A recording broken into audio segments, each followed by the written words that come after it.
시편 1편 말씀을 함께 보도록 하겠습니다. 자, 여러분 이제 수요일 되고 목요일 되면 몸이 좀 힘들 수 있는데, 자, 일찍 주무시고 건강 관리 잘 하시기 바랍니다. 요즘 또 환절기라서 감기 걸리시는 분이 좀 계신 것 같아요. 약간 울립니다. 예. 시편 1편 1절에서 3절 말씀입니다. 우리 3절인데요. 1절에 3절, 3절 같이 한번 보겠습니다. 시작. 보기는 사람은 악인의 꾀를 따르지 아니하며 죄인들의 길에 서지 아니하며 오만한 자들의 자리에 앉지 아니하고 오직 여호와의 율법을 즐거워하여 그의 율법을 주야로 묵상하는도다.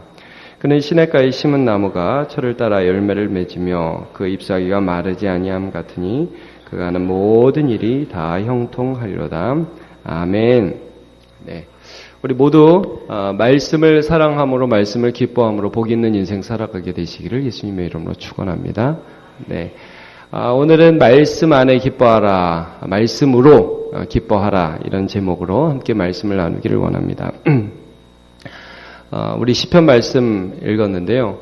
여러분 우리가 기쁨의 하나님이 우리에게 기쁨을 주시고 모든 것들을 우리 기쁨으로 하게 하셨다 하는 말씀을 함께 나누고 있는데, 성경 말씀 대하고 말씀을 듣고 말씀을 읽고 말씀대로 살아가는 것들이 우리에게 기쁨이 되는 거 맞습니까? 네. 부담 아니십니까? 아침마다 성경 읽어야 되는데 나는 맨날 못 읽어. 저녁에 자기 전에도 조금 읽어야 되는데 못 읽어. 큐티도 못해. 그런 생각이 혹시 들지 않습니까? 어떻게 보면 많은 분들이 이제 성경을 부담으로 여기기도 합니다. 근데 조금의 부담은 필요하다고는 저는 생각을 합니다. 조금의 부담은 이제 우리가 말씀 안에 더 하나님 앞에 가까이 가기 위해서 필요하기는 한데, 사실은 여러분 성경 말씀이 우리에게 좋은 것이고 이 말씀을 우리가 사랑하고 기뻐한다는 사실을 꼭 놓치지를 마시기를 바라요. 여러분 말씀 좋아하십니다. 제가 잘 모르시는 것 같아서 말씀을 드리는 건데요. 여러분 성경 말씀을 사랑하고 계십니다. 네. 그리고 그 말씀이 얼마나 좋은지 몰라요. 제가 아이들 또 학생들을 보면서 느끼는 것은 학생들이 컴퓨터 게임 하잖아요. 여러분 컴퓨터 게임 이렇게 보면 어려워 보이십니까? 쉬워 보이십니까? 저도 어려워요, 저도. 어떻게 하는지 얼마나 복잡한지 몰라요. 그런데 그거 여러분, 1시간 하던 거 조금 줄여라 그러면 굉장히 기분 나빠하죠, 애들이. 더 할 거라고! 이게 얼마나 재밌는데. 더 할 거라고. 그리고 청소년들이나 청년들 말이에요. 집에 일찍 들어오라고 조금만 더 있다 오면 안 돼. 얼마나 지금 재밌는데 지금 들어가야 돼. 이렇게 하죠. 그만큼 자기가 좋아하는 것들을 이렇게 못하게 하면 싫어해요. 근데 제가 그런 컴퓨터 게임이라든지 밖에서 노는 것이라든지 이런 걸 볼 때 사람들의 마음에 이런 확신이 있어요. 비록 어렵고 힘들지만 이게 자기 편이고 난 이거 좋아하고 이렇다는 확신이 있는 것 같아요. 그래서 그거 못하게 하면 견디지를 못합니다. 여러분 하나님의 말씀이 얼마나 좋고 기쁜 것인지 다윗이 어려서부터 경험을 했던 것 같습니다. 자, 오늘 2절 말씀을 한번 좀 같이 보시겠어요? 2절 말씀 보면 오직 여호와의 율법을 즐거워하여 그의 율법을 주야로 묵상하는도다. 얼마나 좋아했는지 그 율법을 즐거워했다. 그리고 그 율법을 주야로 묵상했다. 어제도 잠깐 말씀 나눴지만 여러분 마리아가 예수님 말씀 들을 때 예수님 그 말씀이 너무 좋아요. 하나님이 우리를 사랑하신다는 말씀을 들을 때 마음이 너무 좋고요. 하나님이 이 그리스도 예수 그리스도를 나를 위해 보내주셨고 내가 이분만 믿으면 구원 얻고 또 이분을 따라서 말씀대로 사는 게 너무너무 즐거운 거예요. 예수 그리스도를 통해서 이 주신 말씀을 들을 때마다 여러분 이 다윗이 뭘 느꼈냐면 야 너 이거 해. 너 이거 안 하면 하나님이 너 싫어하셔? 이런 느낌을 받은 게 아니라 하나님이 나와 함께 하실 때에 말씀으로 함께 하시는 것을 경험했습니다. 여러분 우리가 하나님과 동행 이런 말씀 많이 나누죠. 여러분 일상생활 가운데 우리가 하나님과 동행한다는 것을 언제 체험하게 되는지 아십니까? 성령님이요, 이 말씀이 생각나게 해주세요. 그때 내가 하나님과 함께하는 것을 여러분 아는 것입니다. 동행이 다른 게 아니에요, 여러분. 성경 말씀을 보면 하나님의 사람들이 하나님과 동행했다, 하나님의 임재를 경험했다, 다른 게 아닙니다. 하나님 말씀이 들려올 때 이 말씀이 나는 못하는데 왜 자꾸 이렇게 하라고 그러지? 라고 느껴지는 게 아니라요. 이 말씀을 들을 때 하나님 그렇습니다. 이 말씀을 들으니까 내가 하나님을 믿고 싶어요. 그리고 삶의 순간순간마다 내가 곁길로 나가고 내가 내 마음대로 살려고 할 때마다 하나님의 말씀이 생각나는 것, 그것이 바로 하나님과의 동행이었습니다. 그러니까 율법의 말씀을 묵상하고 이 말씀이 옛날엔 이런 뜻이었는데 나에게는 어떤 뜻일까 하고 묵상하고 생각하고 그 말씀 가운데 거하는 것이 다윗뿐만 아니라 우리 예수 믿는 모든 사람들에게 오늘도 기쁨이 되고요. 그리고 그렇게 살아갈 때 하나님과 동행하게 되고 하나님께서 형통케 하시는 것을 경험하게 되는 줄로 믿습니다. 그래서 여러분, 말씀이 짐이 아니 되고 말씀이 기쁨이 되게 하시는 원동력은 무엇이냐 하면 성령님입니다. 여러분, 우리가 말씀을 들을 때요, 여러분 느끼실지 안 느끼실지 모르겠지만 이 말씀을 들을 때, 지금 이 순간이나 또 우리가 말씀을 읽을 때, 그리고 생활하다가 말씀이 생각날 때 사실은 그냥 내가 생각나는 것 같고 내가 그냥 말씀을 받아들이는 것 같지만 성령께서 역사하고 계신 것을 믿으시기를 바랍니다. 성령께서 역사하세요. 그래서 이 사도행전에 보면 고넬료라는 이방인 백부장에게 그리스도의 제자 사도 베드로가 말씀을 전합니다. 여러분, 그때 어떤 일이 일어나는지 한번 사도행전 10장 44절을 같이 보도록 하겠습니다. 시작. 베드로가 이 말을 할 때 성령이 말씀 듣는 모든 사람에게 내려오시니, 베드로가 말씀을 전했어요. 예수 그리스도를 믿어라. 유대 관원들이 죽인 예수 그리스도를 믿어라. 그가 그리스도라고 전하는데요, 고넬료와 모인 모든 무리들에게 성령 내리시는 것이 베드로의 눈에 보였어요. 여러분, 성령님이 어떻게 역사하실까요? 말씀 가운데 역사하시는 거예요. 그 말씀을 들을 때에, 그리스도의 말씀을 들을 때에 믿는 역사가 성령 안에서 내 안에 일어나는 것입니다. 자, 우리 고린도전서 12장 3절 말씀도 같이 보겠습니다. 시작. 그러므로 내가 너에게 알리노니 하나님의 영으로 말하는 자는 누구든지 예수를 저주할 자라 하지 아니하고 또 성령으로 아니하고는 누구든지 예수를 주시라 할 수 없느니라. 성령께서 아니하시고는 예수님을 나의 주님이라고 고백할 수 없다. 성령께서 내 안에서 오늘도 역사하신다. 그게 내게 기쁨이 된다. 믿는 나에게 기쁨이 된다는 것을 말씀하고 있습니다. 그래서 여러분, 이 말씀이 성령 가운데서 우리에게 역사하실 때 이 마음에서 성령께서 역사하실 때 우리는 뜨거움이라는 것을 경험하게 됩니다. 성경을 보면 참 실패한 사람들 많죠. 말씀대로 못 산 사람 많습니다. 우리도 마찬가지입니다. 사실은 이 말씀을 볼 때마다 우리는 어떻게 보면 우리는 이렇게 못하는데 이런 생각이 들어요. 그 예수님이 부활하시고 나서 많은 제자들이 예수님이 부활했던 걸 믿지 않았습니다. 그리스도께서 돌아가셨다, 예수님이 돌아가셨다고 생각하고 실망하고 좌절했습니다. 그때 엠마오로 한 두 제자가 엠마오를 향해서 가고 있었는데요, 예수님이 그들을 찾아가셨어요. 근데 그들은 예수님인지 몰랐습니다. 자, 예수님이 실망한 그들에게, 이 선지자와 많은 예언자들을 통해서 그리스도가 이런 고난을 받고 그리고 다시 3일 만에 부활해서 영광을 얻어야 될 것을 말씀하지 않느냐고 성경을 풀어주셨어요. 제자들이 이 말씀을 쭉 들었습니다.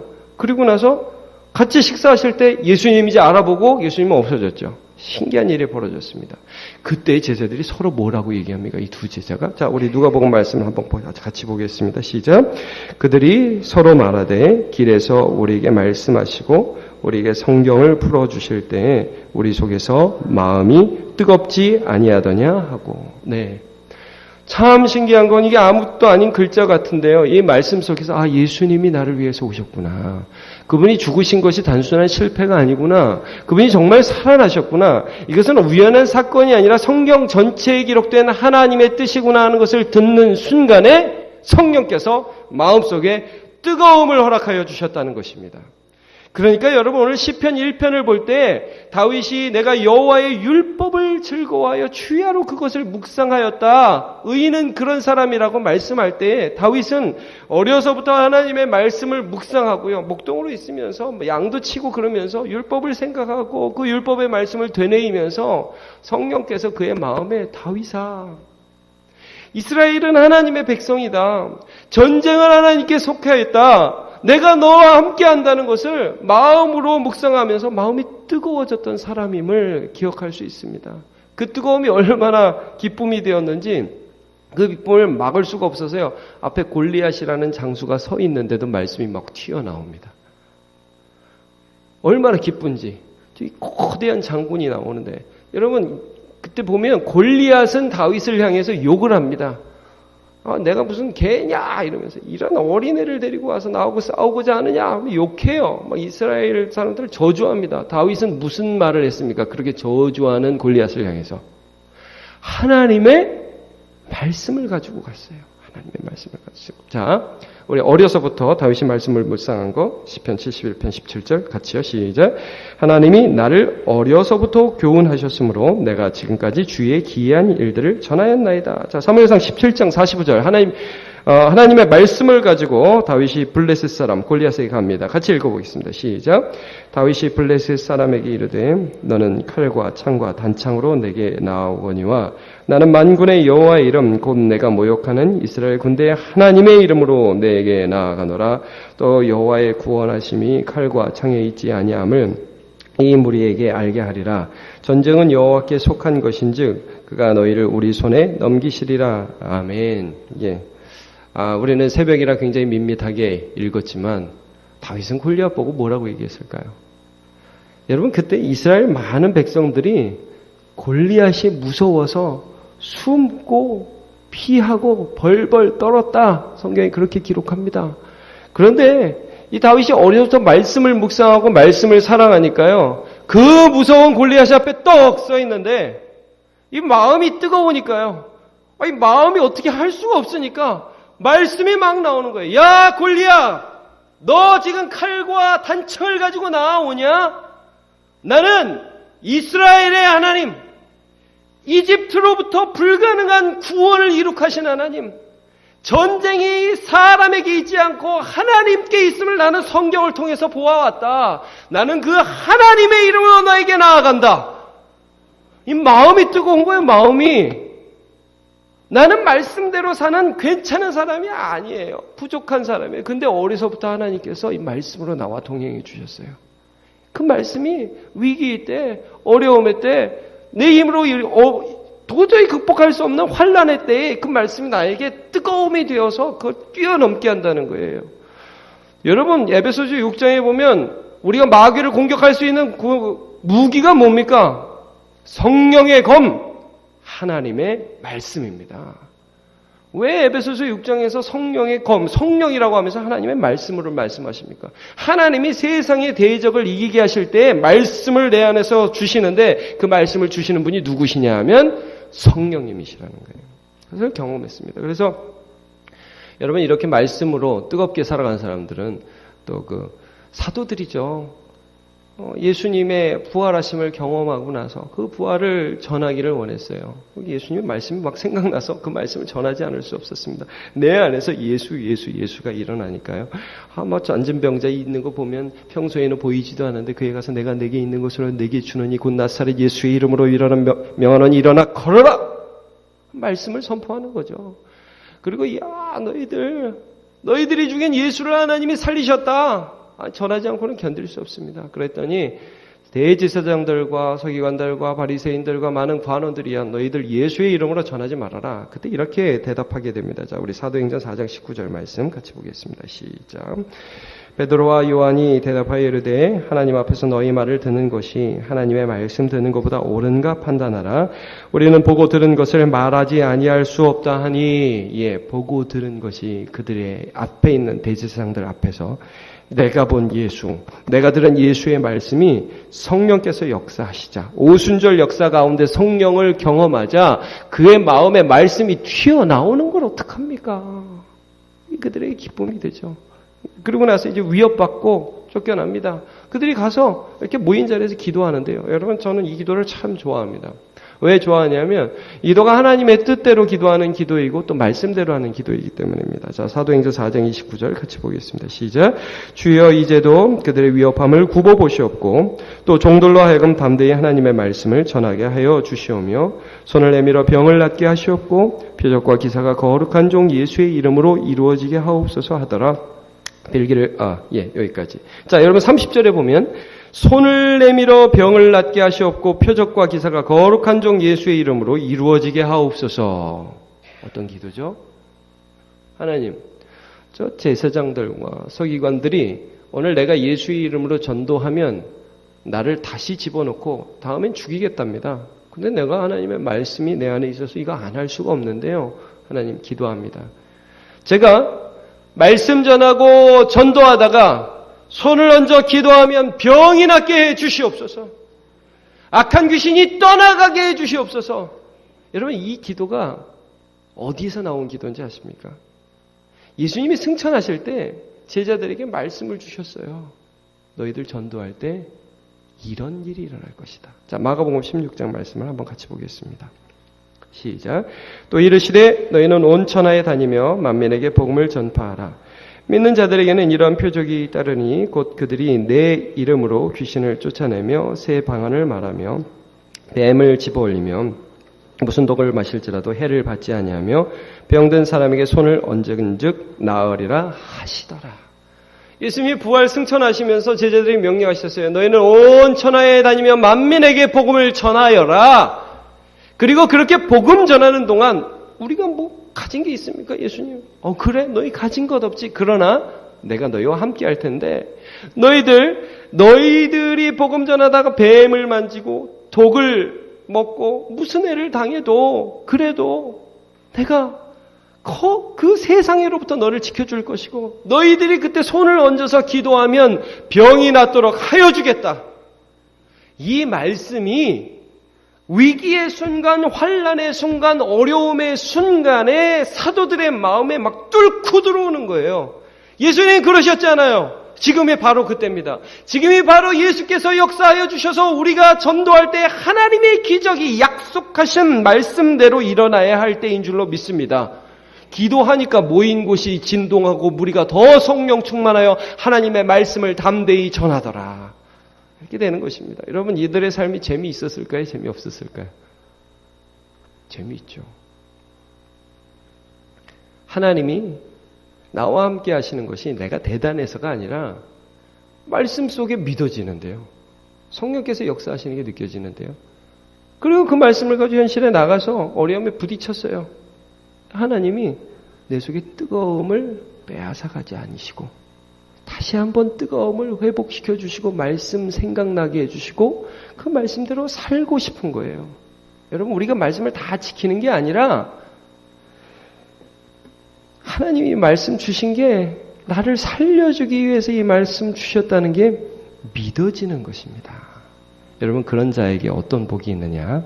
오늘 우리 시편 1편부터 1편 1절에서 3절을 읽었지 않습니까? 그 3절에 뭐라고 말씀하십니까? 자, 제가 3절을 한번 읽어보겠습니다. 제가 그는 시냇가에 심은 나무가 철을 따라 열매를 맺으며 그 잎사귀가 마르지 않음 같으니 그가 하는 모든 일이 다 형통하리로다 그랬습니다.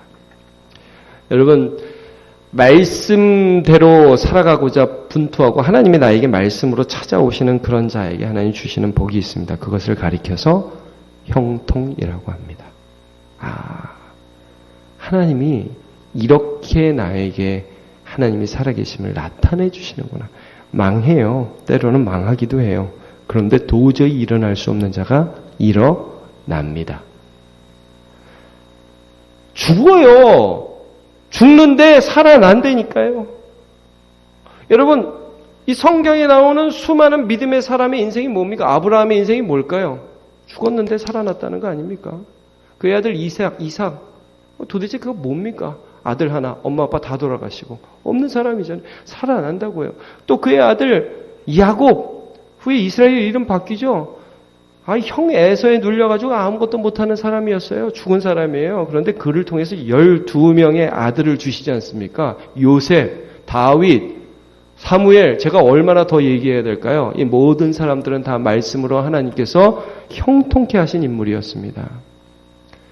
저는 오늘도 우리가 하나님 앞에 이 말씀으로 즐거워하고요. 성령께서 역사하시는 것을 느끼는 저와 여러분의 삶에 하나님을 나타내시기 위해서 형통함을 안 주실 수가 없다. 이거 경험하시고 믿고 예수 안에서 그 형통을 누리시는 저와 여러분 되시기를 예수님의 이름으로 축원합니다.